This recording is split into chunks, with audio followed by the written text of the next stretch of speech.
Hello everyone, welcome back to run academy. तो जैसे आप ऑलरेडी जानते हैं कि आज हम एक्सेलरेशन के बारे में बात करने वाले हैं। आज के लेक्चर के अंदर हम acceleration, average acceleration, incident acceleration and उसके रिलेटेड जो न्यूमेरिकल है उसके बारे में बात करेंगे। और हाँ, ऊपर जितने भी चैनल और जो पेजेस दिए गए हैं उनके जो लिंक्स है डिस्क्रिप्शन बॉक्स में डाल दिए हैं। तो बिना कोई टाइम वेस्ट किए चलिए शुरू करते हैं।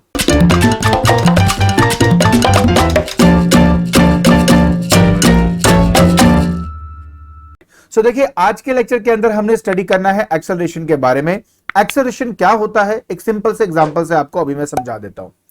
देखिए, मान लीजिए कि आपने पॉइंट ए से पॉइंट बी तक जाना है। ठीक है, तो आपने ए से पॉइंट बी तक आपने जाना है यहां पर। अच्छा, तो मान लीजिए जब आपका टाइम t इक्वल टू 0 था तब आपकी इनिशियल वेलोसिटी है 0, मतलब बॉडी है आपकी रेस्ट पे। उसके बाद आफ्टर 1 सेकेंड आप चेक करते हो कि आपकी स्पीड क्या है। तो आप कहते हो सर मेरी तो स्पीड होगी 5 मीटर पर सेकंड। मैं कहा बहुत बढ़िया। फिर मैं बोलूंगा अगले 1 सेकंड के अंदर, मतलब अगर ये 1 सेकंड है तो उसका अगला 1 सेकंड मिलाकर कितना हो जाएगा, आपका 2 सेकंड हो जाएगा। तो उस पर्टिकुलर टाइम पर आपकी स्पीड कितनी है? आप कहेंगे सर अब तो मेरी होगी 10 मीटर पर सेकेंड। मैं कहा और बढ़िया। उसी तरह t इक्वल टू 3 सेकंड में जब चेक किया तो आपकी स्पीड हो गई 15 metre per second. And finally B point पर आप 4 सेकंड में पहुंच जाते हो। तो मतलब जब t इक्वल टू 4 सेकंड था तब आपकी स्पीड यहां पे कितनी है, मान लेते हैं 20 मीटर पर सेकंड। तो आप इस पर्टिकुलर एग्जांपल में क्या देख रहे हो? आप यहां पे ये देख रहे हो कि जैसे जैसे आपका टाइम इंटरवल बढ़ रहा है, टाइम इंटरवल नहीं बढ़ूंगा, जैसे जैसे आपका टाइम बढ़ रहा है, इंटरवल तो सेम है। इंटरवल होता है एक ऑब्जर्वेशन और दूसरे ऑब्जर्वेशन के बीच का टाइम। तो इन दोनों के बीच में 1 सेकंड है। सिमिलरली इस वाले पॉइंट और इस वाले पॉइंट के बीच का जो टाइम इंटरवल है वो भी 1 सेकंड का है। यहां पे भी 1 सेकंड है, यहां पर भी 1 सेकंड है। तो टाइम इंटरवल सेम है, टाइम आपका लगातार बढ़ रहा है। तो आपने एक चीज गौर करनी है कि जैसे जैसे आपका टाइम बढ़ रहा है, कि आपको ये नहीं दिख रहा कि आपकी वेलोसिटी भी लगातार बढ़ती जा रही है, बढ़ती जा रही है, बढ़ती जा रही है, बढ़ती जा रही है। बस इसी को ही एक्सेलरेशन बोला जाता है। तो वेलोसिटी में लगातार चेंज आना, उसको हम बोलते हैं एक्सेलरेशन। जैसे मान लो आपने एक गाड़ी को ओवरटेक करना है, तो आप रेस को दबा देते हो तो स्पीड लगातार बढ़ रही होती है, 10 से 20, 30, 40, 50, 60। तो वो हो गई आपकी एक्सेलरेशन। थोड़ी देर बाद आप 60 की स्पीड में लगातार मूव करते जा रहे हो, तो वो है एक्सेलरेशन 0, क्योंकि अब आपकी वेलोसिटी में कोई भी चेंज नहीं आ रहा टाइम के हिसाब से। और अगर आप मान लो सामने कोई चीज देख के एकदम से ब्रेक लगाते हो तो क्या हो रहा है, टाइम जो आपकी जो स्पीड है या वेलोसिटी है वो लगातार कम होनी शुरू हो जाती है। जैसे 60 से हो गया आपका 50, फिर 40, 30, 20 एंड 10, लास्ट में आप 0 कर देते हो। तो इस पर्टिकुलर केस में वेलोसिटी में लगातार डिक्रीज आ रहा है विद रिस्पेक्ट टू टाइम, तो उसको हम कहते हैं रिटार्डेशन, जिसके बारे में हम थोड़ा सा आगे जाके भी मैं आपको बताऊंगा।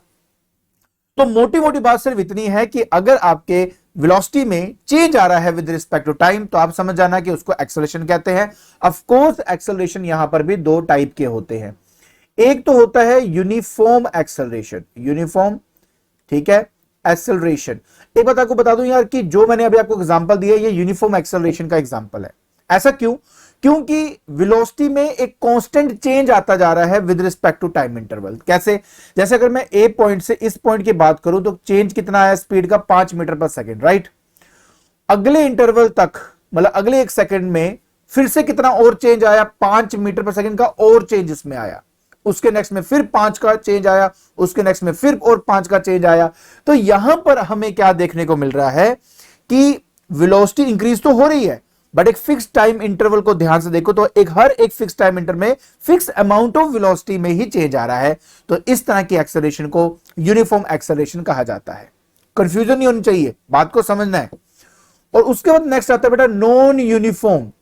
अब आप ऑटोमेटिकली यार समझ ही गए होंगे नॉन यूनिफॉर्म एक्सेलरेशन का यहां पे क्या मतलब होगा। यही ना कि टाइम इंटरवल तो सेम है बट आपके जो स्पीड में जो वेरिएशन है वो सेम नहीं है। मैं एग्जांपल के तौर पे आपको बताता हूं, डोंट वरी। जैसे कि मान लो ये पहला इंटरवल है, पहले 0 था, मान लो 5 ही था, चलो ठीक है 5 ही लेके चलते हैं।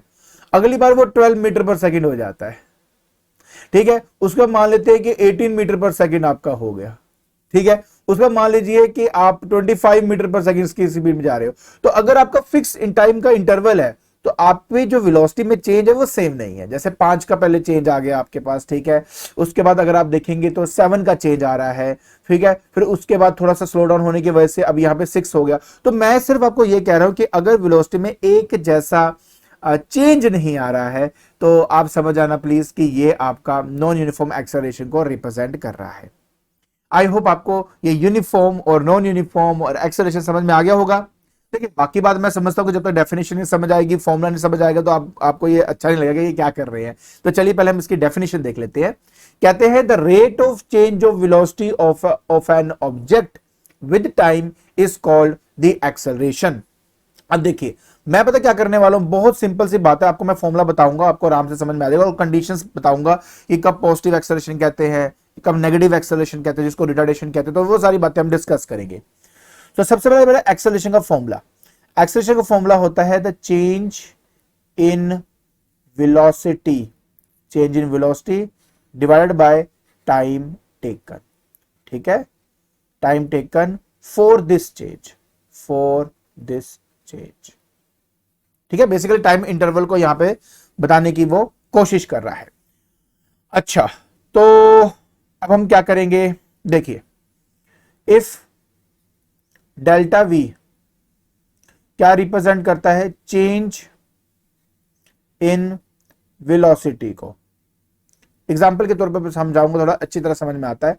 मान लो मेरे पास एक ब्लॉक है, इनिशियली मान लीजिए वो u की स्पीड में मूव कर रहा था, जब आपका टाइम था t इक्वल टू 0, मतलब यहां पर मैंने अपनी ऑब्जर्वेशन स्टार्ट करी, और जब टाइम आपका t हो गया, t इक्वल टू t हुआ, उस टाइम अब इसकी वेलोसिटी क्या थी, v। तो डेल्टा v जो कि चेंज ऑफ वेलोसिटी को रिप्रेजेंट कर रहा है वो हो जाएगा v माइनस यू, और डेल्टा t क्या बताता है, टाइम इंटरवल को, टाइम इंटरवल को, तो वो हो जाएगा t minus 0 that is equal to t। तो यहां पर अगर एक्सेलरेशन को देखूंगा तो आएगा v minus you over t। तो ये जो फॉर्मूला है ये किसका फॉर्मूला हो गया, ये फॉर्मूला हो गया आपके एक्सेलरेशन का। अब इसी के अंदर मैंने आपको 2-3 केसेस बताने हैं ताकि थोड़ी क्लैरिटी हो कि हम क्या बात कर रहे हैं। अभी हमने पढ़ा कि एक्सेलरेशन है v minus you over T, ठीक है। पहला केस, अगर मैं कहता हूं कि if v is greater than u, मतलब ये कि जो v, अच्छा मैं को एक बात और क्लियर कर दूं प्लीज कि u को हम क्या बोलते हैं, v को हम क्या बोलते हैं, ये थोड़ा आपको क्लियर होना बहुत इंपॉर्टेंट है। यहां पर ये जो u है, जब हम ऑब्जर्वेशन लेते हैं ना, उस पर्टिकुलर मोमेंट में जो स्पीड होती है, ये जिसको हम u से रिप्रेजेंट करते हैं, उसको हम बोलते हैं इनिशियल स्पीड। क्या बोलते हैं, इनिशियल स्पीड या इनिशियल वेलोसिटी भी कह सकते हो। क्या है ना, वन डायमेंशन में क्या होता है कि हम एक ही पाथ में मूव कर रहे होते हैं, स्ट्रेट लाइन में मूव कर रहे होते हैं, स्पीड और वेलोसिटी सेम हो जाती है अगर आपकी एक ही डायरेक्शन है तो कभी कभार मैं स्पीड बोलता हूं, वेलोसिटी बोलता हूं, तो कंफ्यूज नहीं होना प्लीज। अच्छा अगर मैं v की बात करता हूं, मतलब आफ्टर सम टाइम जब आपने उसकी वेलोसिटी को चेक किया तो वो v है, और v यूज किया जाता है फाइनल वेलोसिटी के लिए, फाइनल वेलोसिटी के लिए, ठीक है। तो कंफ्यूज मत होना प्लीज। तो यहां पर अगर मैं कह रहा हूं कि आपका v ग्रेटर देन u है, तो इसका मतलब है कि फाइनल वेलोसिटी आपकी इनिशियल वेलोसिटी से ज्यादा है। तो मतलब यह हुआ कि इनिशियली मान लो वो 10 मीटर पर सेकंड से जा रहा है, आफ्टर सम टाइम वही उसकी 30 मीटर पर सेकंड होगी, तो मतलब बढ़ रहा है, कम नहीं हो रहा। तो उस केस में आपकी जो एक्सेलरेशन है वो क्या आ जाएगा, पॉजिटिव आ जाएगा। तो इफ आई से एक्सेलरेशन, तो एक्सेलरेशन वर्ड का मतलब यही होता है कि वेलोसिटी में इंक्रीज आ रहा है टाइम के साथ साथ, और उसको पॉजिटिव एक्सेलरेशन भी हम कहते हैं, ठीक है। तो सेकंड पॉइंट, अगर मैं आपसे यह कहूं कि v मेरा लेस देन u है, ऐसा कैसे हो सकता है, बिल्कुल हो सकता है। मान लो सामने आप गाड़ी में जा रहे हो, सामने किसी को देखा और आपने ब्रेक लगा दी, और ब्रेक लगाने से क्या हुआ कि जो स्पीड है वो लगातार आपकी कम होनी शुरू हो जाएगी, आफ्टर सम टाइम तो बॉडी रुक जाएगी आपकी। तो मतलब अगर आपकी इनिशियल ज्यादा थी बट जो फाइनल है वो कम है, मतलब इनिशियली 30 मीटर पर सेकंड से वो जा रहा था, मतलब इनिशियली किससे आ रहा था, 30 मीटर पर सेकंड से जा रहा था, बट आफ्टर सम टाइम देखता हूं कि अब वो 10 मीटर पर सेकंड पे पहुंच चुका है, तो अब आप देख सकते हो कि इनिशियल ज्यादा है, फाइनल आपकी कम है। उस कंडीशन में एक्सेलरेशन आपकी नेगेटिव में आएगी, इसको नेगेटिव एक्सेलरेशन भी कहते हैं, या इसका एक दूसरा नाम है जिसको बोलते हैं रिटार्डेशन। तो नेगेटिव एक्सेलरेशन एंड रिटार्डेशन का मतलब एक ही है, मतलब ये कि यार वेलोसिटी तुम्हारी डिक्रीज हो रही है टाइम के साथ साथ। एंड तीसरा पॉइंट, जिसको कहते हैं यूनिफॉर्म मोशन। अगर बॉडी एक यूनिफॉर्म मोशन है बॉडी की, मतलब ये है कि इनिशियल जो उसकी वेलोसिटी है वो फाइनल वेलोसिटी के बराबर है, एक ही जैसे स्पीड में चलने वाली मोशन को यूनिफॉर्म मोशन हम कहते हैं।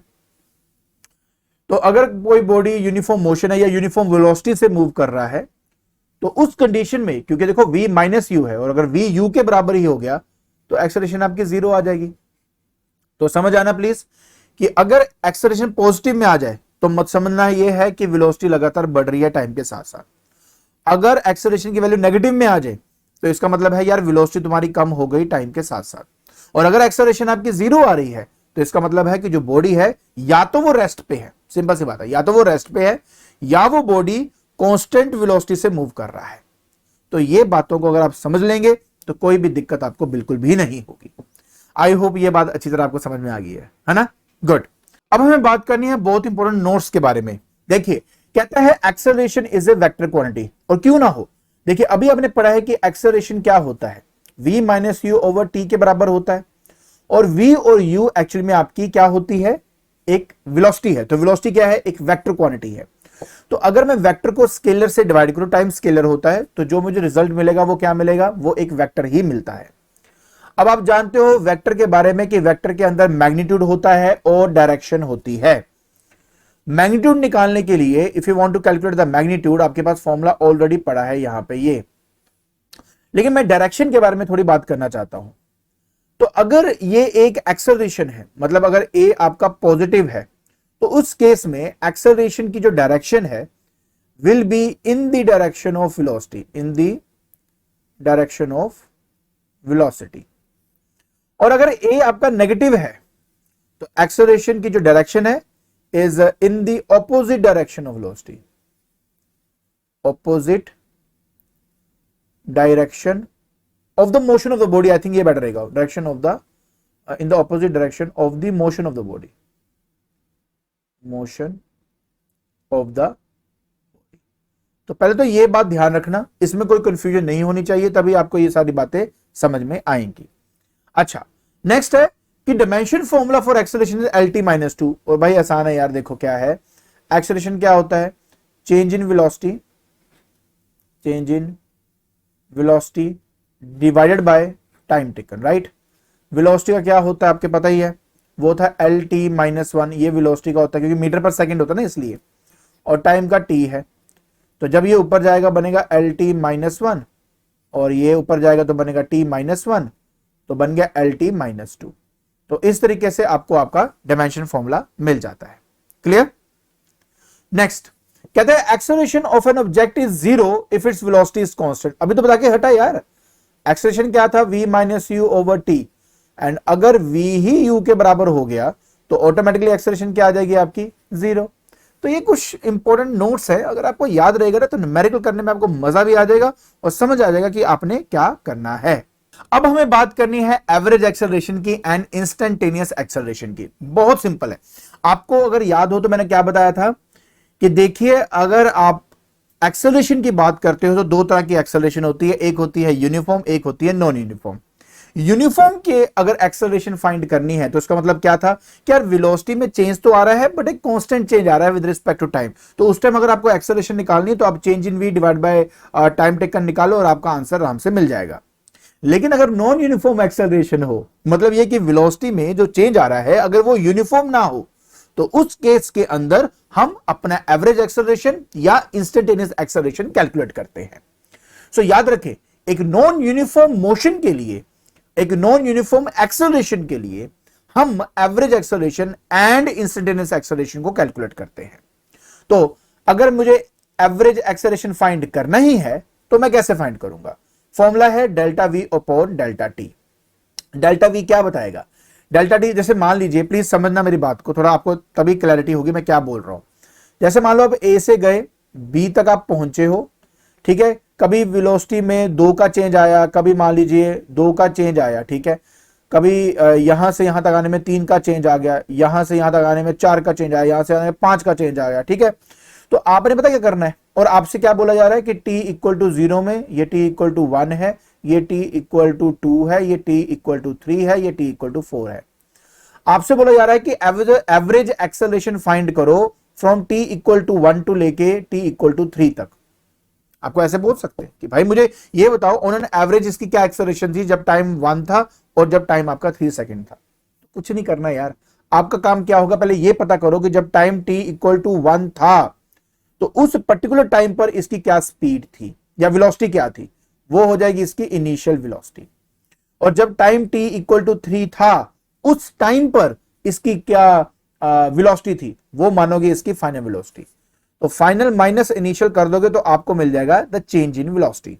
उसके बाद टाइम इंटरवल की बात हो रही है, तो टाइम इंटरवल में क्या करोगे, इस टाइम को इस टाइम से माइनस कर दोगे and that will give you the total time taken to have this change. तो आप 3 - 1 करके नीचे 2 पुट कर दोगे।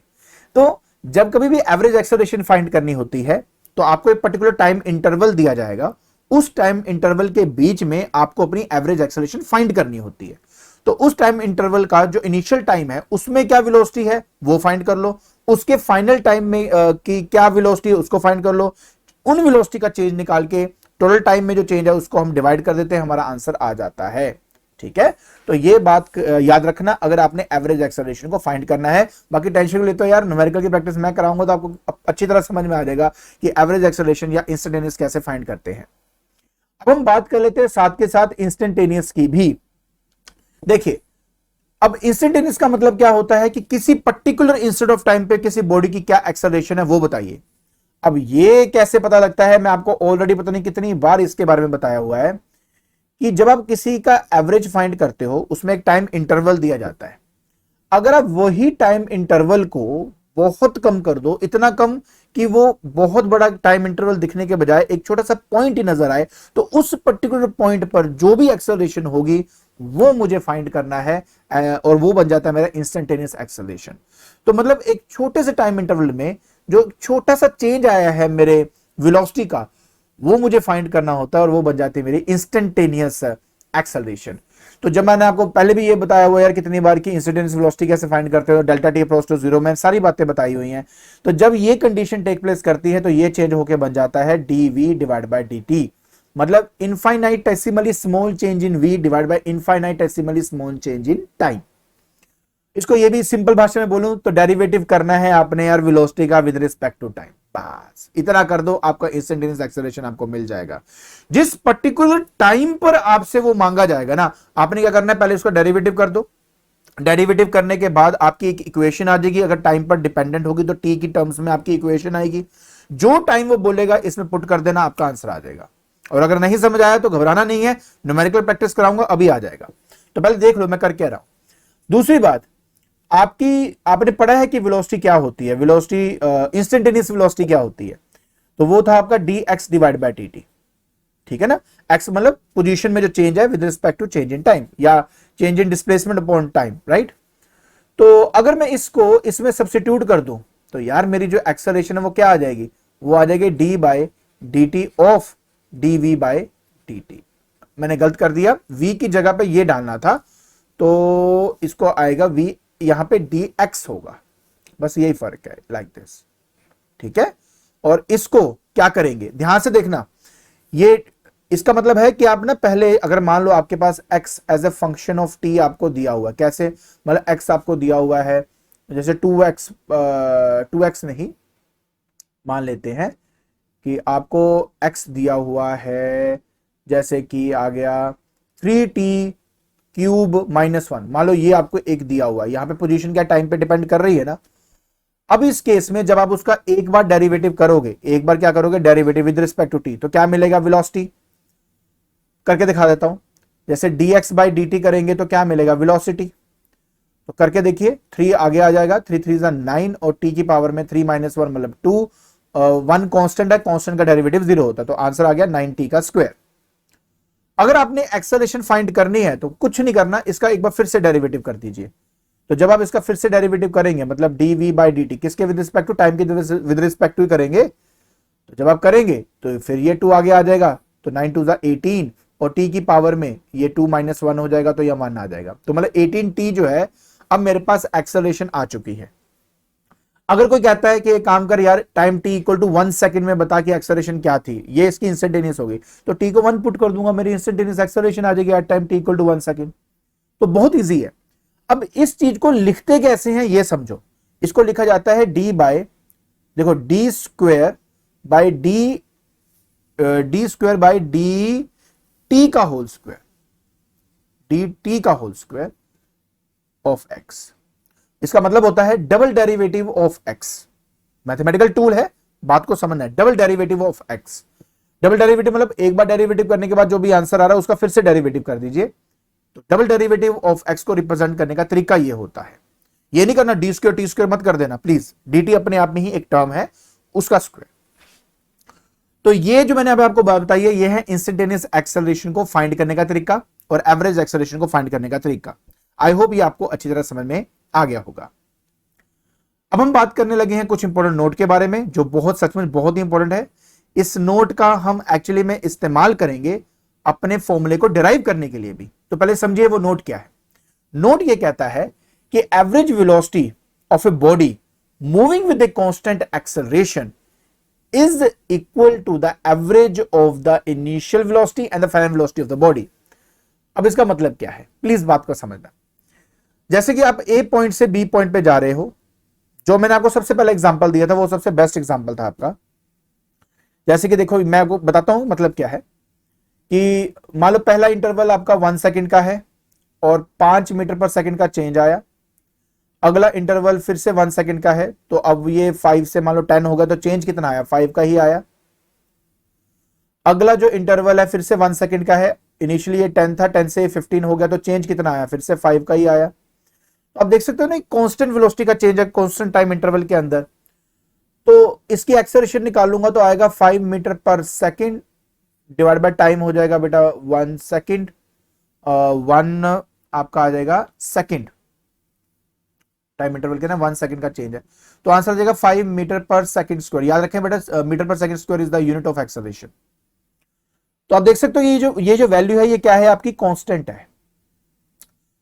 तो अगर एक बॉडी आपकी मूव कर रही हो और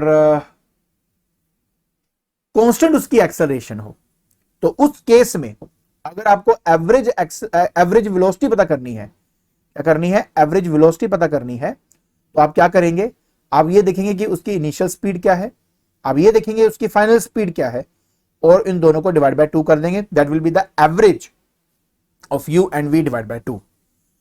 ठीक है, तो अगर आप ये करते हो तो आपको वी एवरेज मिल जाएगा।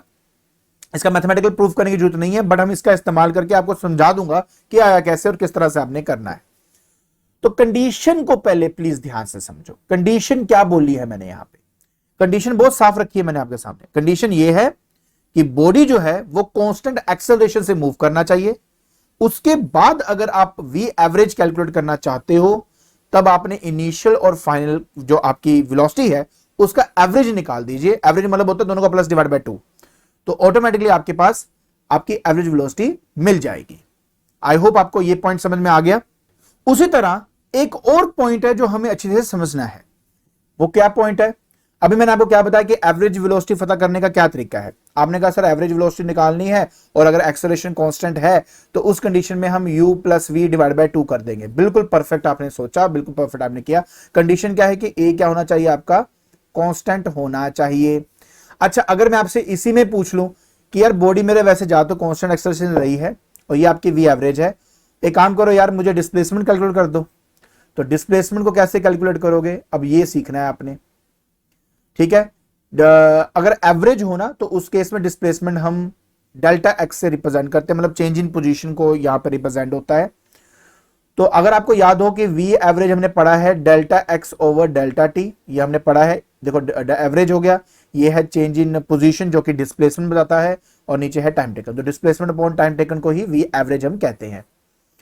तो यहां से अगर मैं डेल्टा एक्स फाइंड करूं तो वो आ जाएगा v average into delta T. तो डियर ये जो वी एवरेज है अभी मैंने बताया क्या है, u plus v divide by 2 और साथ में आ जाएगा डेल्टा टी। तो दिस इज द फॉर्मूला जिससे आप अपने डिस्प्लेसमेंट को कैलकुलेट कर सकते हो। आई होप आपको ये 2 पॉइंट अच्छी तरह समझ में आ गए। अब प्रैक्टिस करने के लिए मैंने कुछ न्यूमेरिकल्स आपके सामने रखे हैं, चलिए अब उसको प्रैक्टिस कर लेते हैं। सो देखिए ये हमारा सबसे पहला स्पेसिफिक न्यूमेरिकल है। इसको करने से आपको अच्छे से क्लियर हो जाएगा यार कि इंस्टेंटेनियस एक्सेलरेशन या आपकी एवरेज एक्सेलरेशन कैसे कैलकुलेट करते हैं। बहुत ही सिंपल है यार, देखो कैसे करेंगे, ध्यान से देखना। सबसे पहले कहता है कि a particle is moving in a straight line, ठीक है, and it's displacement at any instant is given by x equal to 10t plus 15t cube, where x is in meter and t in second.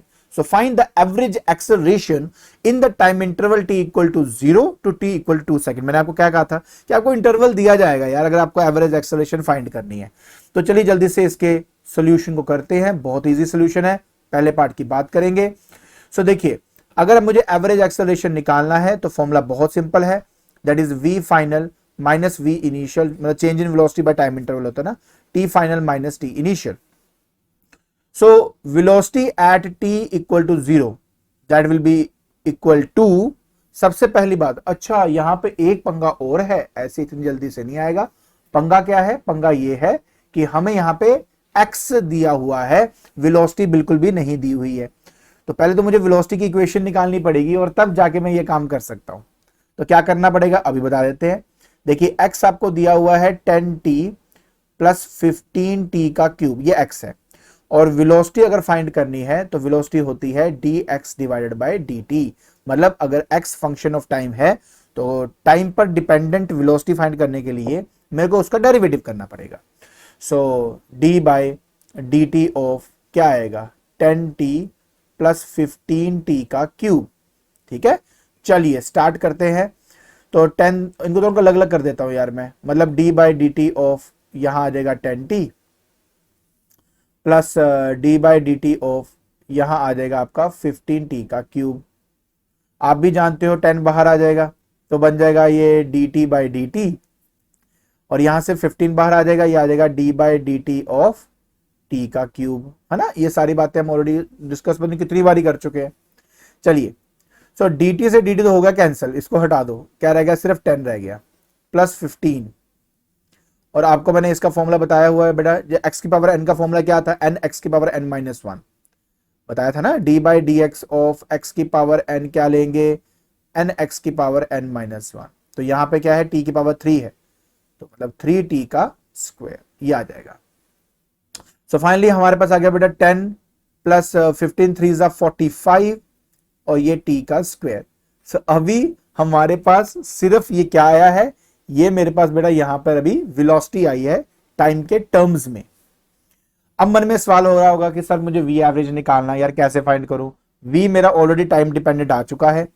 तो जब मैं t को यहां 0 put करूंगा तो मेरे पास जो v इनिशियल है वो यहां पे 10 मीटर पर सेकंड आ जाएगा, जो आप देख सकते हो, है ना। 0 पुट करो आपके पास आ जाएगा। और दूसरा क्या बोला है 2 सेकंड, यहां से देखते रहना मैं क्या करने वाला हूं। तो जब मैं यहां पे t को 2 पुट करूंगा तो मेरा v फाइनल आ जाएगा 10 प्लस 45 इंटू 2 का स्क्वायर।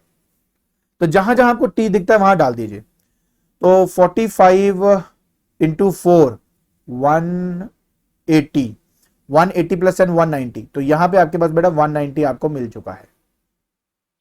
सो अब आप आ जाते हैं दोबारा घूम फिर के, मैं यहीं पे आपको लेके आ रहा हूं। तो v फाइनल कितना है बेटा 190, लो जी डाल दिया। v इनिशियल कितना है मेरा 10, लो जी डाल दिया। डिवाइड बाय टाइम इंटरवल की बात कर रहा है तो t फाइनल कितना है 2, t इनिशियल है 0। यार जो बोल रहा है मैं वैसे करता जा रहा हूं, मैं कुछ अलग सा नहीं कर रहा यहां पे। तो 190 माइनस 10 करेंगे तो 180 आ गया, बिल्कुल जी। 2 माइनस 0 ऑब्वियस 2, आंसर 90 मीटर पर सेकंड स्क्वायर। ये बेटा आपके पास एक एवरेज जो एक्सेलरेशन है वो आपको मिल जाती है। आई होप आपको अच्छी तरह समझ में आ गया होगा कि किस तरीके से हमने अपना एवरेज एक्सेलरेशन कैलकुलेट करना था। पक्का? चलिए अब आपको बताता हूं कि इंस्टेंटेनियस एक्सेलरेशन को कैसे फाइंड किया जा सकता है। अब हम बात करेंगे पार्ट 2 की। अब आप देखो हमने ऑलरेडी एक बात तो यहां पर स्टडी कर ली थी यार कि मेरी वेलोसिटी जो थी वो 10 प्लस 45 टी स्क्वायर मैं ऑलरेडी फाइंड कर चुका हूं। तो ए इंस्टेंटेनियस पता करने का क्या तरीका था कि हम करेंगे dv बाई dt। तो एक बार जो ऑलरेडी मैं निकाल चुका हूं उसका फिर से एक बार डेरिवेटिव मार देंगे, बस फिर आ जाएगा, देख लेना। तो देखिए कांस्टेंट का डेरिवेटिव आप जानते हो बेटा जीरो होता है, तो मैं जीरो कर देता हूं, प्लस 45 डेरिवेटिव के बाहर आ जाएगा, और टी स्क्वायर का डेरिवेटिव क्या हो जाएगा 2t। अब देखो यार मैंने इतना आपको प्रैक्टिस कराया, इतना तो मैं आपसे होप कर सकता हूं कि आपको ये डेरिवेटिव समझ में आ गया होगा। बाकी इंस्टेंटेनियस की अभी बात चल रही है, तो मेरे पास फाइनली आ चुका है 90t बन चुका है। अब ये मुझसे डिमांड कर रहा है यार कि एक काम कर यार, t इक्वल टू 2 सेकंड में बता क्या होगा। तो at t equal to 2 second 2 put कर दूंगा, तो ए इंस्टेंटेनियस बेटा मेरे पास आंसर आ चुका है 180 मीटर पर सेकंड स्क्वायर। तो बस इस तरीके से आपने ये वाला न्यूमेरिकल करना था। आई होप आपको अच्छी तरह समझ में आ गया होगा। चलिए आपके लिए मैं एक न्यूमेरिकल और लेके आया हूं, जल्दी से वो भी देख लेते हैं। सो देखिए अब इस पर्टिकुलर न्यूमेरिकल को हमने क्यों करना है, पहली बात ये एनसीईआरटी का न्यूमेरिकल है आपका, एंड साथ ही साथ इसमें आपको एवरेज वेलोसिटी और इंसिडेंस वेलोसिटी ये सब कैलकुलेट करनी अच्छी तरह समझ में आ जाएगी। जस्ट फॉर दैट रीजन मैं आपको ये करके दिखाना चाहता हूं। तो देखिए बेटा कैसे करेंगे। सबसे पहले कहता है कि the position of the object moving along the x axis is given by x is equal to a plus b t का स्क्वायर, एंड ऑलरेडी आपको a और b की वैल्यू दी हुई है, ये हम एंड में कभी पुट करेंगे, पहले सॉल्व करते हैं फटाफट। कहता है what is the velocity at t equal to 0 and t equal to 2 second. जब कभी भी आपसे ऐसे बोला जाए कि यार मुझे वेलोसिटी पता करिए एक पर्टिकुलर टाइम के अंदर, तो वो मतलब इंस्टेंटेनियस ही होता है। तो मतलब वेलोसिटी को फाइंड करने के लिए हमें x का डेरिवेटिव करना पड़ेगा विद रिस्पेक्ट टू t। देखिए आपने एक सिंपल सा टर्म याद रखो, दवा। दवा मतलब ये आ गया आपका displacement, velocity and acceleration. Derivative करेंगे तो डिस्प्लेसमेंट से वेलोसिटी आती है, वेलोसिटी से आपको एक्सेलरेशन मिल जाता है। मतलब अगर मैं डिस्प्लेसमेंट का डेरिवेटिव करूं तो v का डेरिवेटिव करूं तो a। तो इस तरह से थोड़ा याद रखेंगे तो आपके लिए इजी है।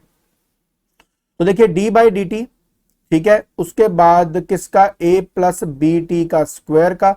अब देखिए यार a तो कांस्टेंट है, कांस्टेंट का डेरिवेटिव 0 होता है, b बाहर आ जाएगा और t स्क्वायर का हो जाएगा आपका 2t। तो फाइनली क्या आया 2bt, ये आपके पास वेलोसिटी आ गई है। तो जब वो बोल रहा है कि यार velocity at time t equal to 0 second बताओ, तो लीजिए velocity at t equal to 0 second, so that will be 2 into b into 0, finally answer 0 metre per second. तो ये आपका पहले पार्ट का आंसर आ चुका है। साथ में वो बोलता है वेलोसिटी बताइए at t equal to 2 second, ठीक है जी। तो 2 इंटू बी इंटू यहां पे आ जाएगा 2, मतलब 4 टाइम्स ऑफ b आपको ऑलरेडी वहां पे दिया हुआ है 2.5 यार आपको दिया, मैं क्या कर सकता हूं 2.5 आपको दिया है, ठीक है। तो ये आपके पास यहाँ पे 10 मीटर पर सेकंड जो है यहां पर आपको आंसर मिल जाएगा। फिर वो कहता है कि find the average velocity at t equal to 2 second से लेके t इक्वल टू 4 सेकंड। अरे यार आपको अब इसमें क्या दिक्कत हो गई यार, v एवरेज निकालना है, तो मतलब x final minus x initial divided by t final minus t initial. तो x आपको ऑलरेडी यहां पे दिया हुआ है, ठीक है, पहले हम इसी का इस्तेमाल कर लेते हैं। जब t मेरा 2 सेकंड है तब x इनिशियल हो जाएगा बेटा मेरे पास a प्लस बी इंटू 2 का स्क्वायर, मतलब ये हो जाएगा यार a plus 4 times of b। और जब t इक्वल टू 4 सेकेंड है तब x फाइनल क्या हो जाएगा मेरे पास a प्लस b इंटू 4 का स्क्वायर मतलब 16, तो ये आपके पास 16b आ जाएगा।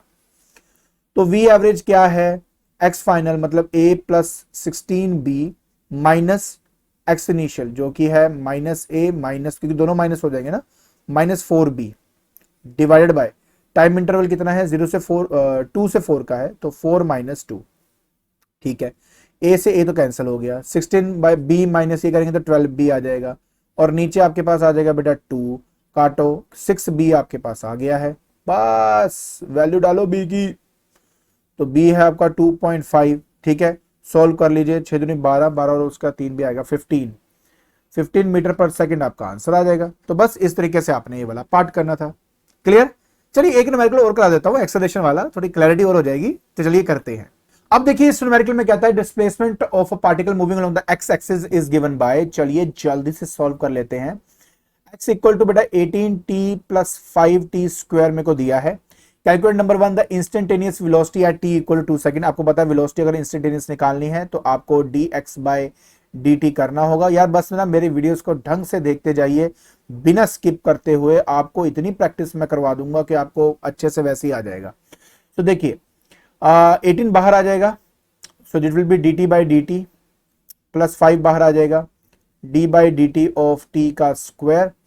तो फाइनली आंसर आ जाएगा बेटा 18 प्लस 5 इंटू 2t, तो ये आ जाएगा आपके पास 18 प्लस 10t। ठीक है, तो ये आपका इंस्टेंटेनियस आपको मिल गया है। तो पहला वो पार्ट कह रहा है कि यार कि मुझे इंस्टेंटेनियस निकालना है at t equal to 2 second का, तो बस 18 प्लस 10 इंटू 2 कर दीजिए, आपके पास आ जाएगा 38 मीटर पर सेकेंड। ये आपका आंसर आ चुका है। फिर कहते हैं एवरेज वेलोसिटी निकालिए। यार अब एवरेज वेलोसिटी थोड़ा लेंथी काम है। देखिए वी एवरेज अगर निकालना है तो आपको पता क्या होगा, x final minus x initial divide by T final minus T initial. ठीक है ना, तो पहले एक्स फाइनल निकाल लें। नहीं, एक काम करते हैं, जब टी इंटरवल 2 सेकंड दिया, जब 2 सेकंड था तब मेरा एक्स इनिशियल होगा। इनिशियल टाइम में इनिशियल पोजीशन निकलती है, तो यहाँ पे 2 डाल दीजिए। तो 18 इंटू 2 प्लस 5 इंटू 2 का स्क्वायर। तो इससे आपको बेटा आपकी एक्स इनिशियल जो है वो मिल जाती है। तो ये हो गया 4 20 36 26 36 56, तो 56 मीटर आपको यहाँ पे मिल जाएगा। और जब t इक्वल टू 4 सेकेंड है आपके पास, यहाँ पे 4 नहीं 3 है। ठीक है, 4 नहीं है 3 है आपको दिया हुआ।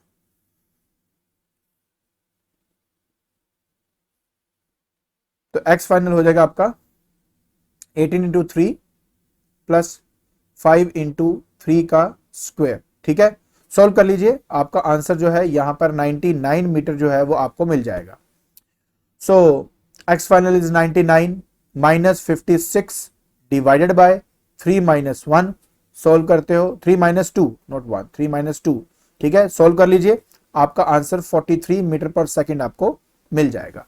तो बस इस तरीके से यार आपने इसको करना है। अब आपने इस इक्वेशन को याद रखना है, वेलोसिटी हमारा 18 प्लस 10t हमें मिला था, राइट। क्योंकि नेक्स्ट वो बोल रहा है कि फाइंड करो इंस्टेंटेनियस एक्सेलरेशन। तो कैसे करेंगे, बहुत सिंपल है, देखिए। तो सबसे पहले हम यहां पे बात कर रहे हैं वेलोसिटी इज इक्वल टू आया था, दैट इज इक्वल, चेक कर लेते हैं, 18 प्लस 10t ना। तो ये आया था बेटा हमारे पास 18 प्लस 10t। ठीक है, अब एक्सेलरेशन निकालनी है इंस्टेंटेनियस, तो मुझे dv बाई dt करना पड़ेगा। अब आप सोचोगे सर यहाँ पे टाइम तो दिया नहीं है, बताता हूं आपको। तो जब आप इसका d बाई dt करोगे तो आपके पास आएगा 18 प्लस 10t। अब देखिए इसको लिखूंगा d by dt of 18 plus d by dt of 10t।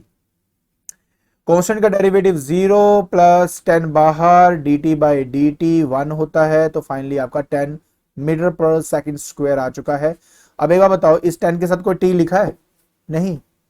तो इसका मतलब पता क्या हुआ, इसका मतलब ये है कि ये जो मोशन आपकी दिख रही है ये कांस्टेंट एक्सेलरेशन वाली मोशन है, क्योंकि यहाँ पे कांस्टेंट रहेगी, 10 मीटर पर second square is the constant value. और यही बात यहाँ पे वो बताना चाहता था, इसलिए यहाँ पे टाइम भी नहीं आपको दिया हुआ। आई होप आपको ये अच्छी तरह समझ में आ गया होगा, है ना।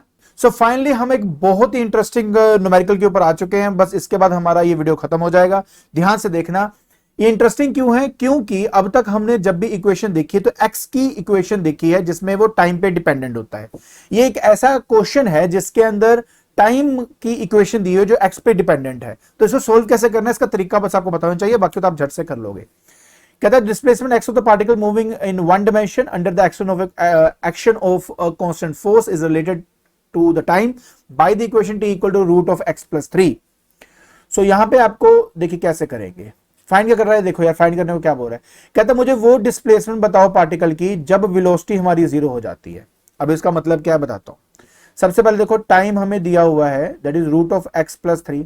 तो स्टेप हमेशा क्या होता है बेटा, स्टेप बहुत सिंपल है कि सबसे पहले आपको इक्वेशन x की बनानी होगी, क्योंकि आप x की इक्वेशन देखते हो with as a function of t। तो इस t को मैं इधर ले जाऊंगा, so that will become root of x is equal to t minus 3। Squaring both side कर दीजिए, ठीक है, स्क्वेयरिंग बोथ साइड। सो ऐसे आप करेंगे तो क्या हो जाएगा, याद आएगा x is equal to t minus 3 का होल स्क्वायर बन जाएगा। ओपन कर लो इसको, तो t square plus 9 minus 2 into ये 60। तो ये फाइनली आपके पास इक्वेशन आ चुकी है, अब कोई टेंशन ही नहीं है। कहता है मुझे वो डिस्प्लेसमेंट बताइए जब वेलोसिटी 0 है। तो भाई एक काम करो ना, वेलोसिटी को 0 तो करो पहले, और वेलोसिटी 0 कब करोगे, जब आप इसका डेरिवेटिव करेंगे। तो वेलोसिटी हो गया आपके पास D by D T of T square plus 9 minus 60। तो ये आपके पास आएगा डेरिवेटिव तो आ जाएगा 2t प्लस कांस्टेंट का डेरिवेटिव 0 माइनस 60 का डेरिवेटिव हो जाएगा 6। तो v आपके पास आ गया 2t माइनस 6। तो कंडीशन ये है कि वेलोसिटी 0 कर दीजिए। लो जी कर दिया। तो जब मैंने इसको 0 पुट किया तो मुझे पास टाइम आ गया। तो टाइम मेरे पास आया 3 सेकेंड। तो मतलब ये मुझसे क्या मांग रहा है, ये मुझसे वो x की वैल्यू मांग रहा है जब टाइम मेरा 3 सेकेंड है। तो हमें कैसे पता था कब वेलोसिटी 0 है ना। तो हमने पहले टाइम निकाल लिया भाई, जब टाइम 3 सेकंड था तब वेलोसिटी 0 हुई थी। और उसी टाइम पर ये मुझे बोल रहा है कि यहां से डिस्प्लेसमेंट निकालो। निकाल देते हैं जी, कौन सी बड़ी बात है। लो अभी कर देते हैं, फाइनल है, खत्म करते हैं। तो x निकालना है मेरे को। तो टी स्क्वायर मतलब 3 का स्क्वायर प्लस 9 माइनस 6 इंटू 3 आप यहां पे डाल देंगे। तो 9 प्लस 9 माइनस ये आपके पास यहां पे आ जाएगा 18। ले आंसर तो 0 ही आ गया। तो इसका मतलब क्या हुआ, इसका मतलब ये है कि आपके जो पार्टिकल की पोजीशन थी वो है 0, मतलब डिस्प्लेसमेंट क्या है आपकी 0 है। तो आई होप आपको ये 0 मीटर कर देता हूं, चलो। आई होप आपको ये जो न्यूमेरिकल है और इसका जो सोल्यूशन है वो अच्छी तरह समझ में आ गया होगा। ठीक है, तो आज के लेक्चर के अंदर हमने एक्सेलरेशन के बारे में स्टडी किया, उसके टाइप्स के बारे में स्टडी किया। अरे हमने एवरेज एक्सेलरेशन, इंस्टेंटेनियस एक्सेलरेशन और उनके बेस के न्यूमेरिकल भी स्टडी किए हैं। और अगर आपको मेरी वीडियो पसंद आ रही है तो please like it, share it and subscribe it. आज के लिए बस इतना ही। Thank you so much.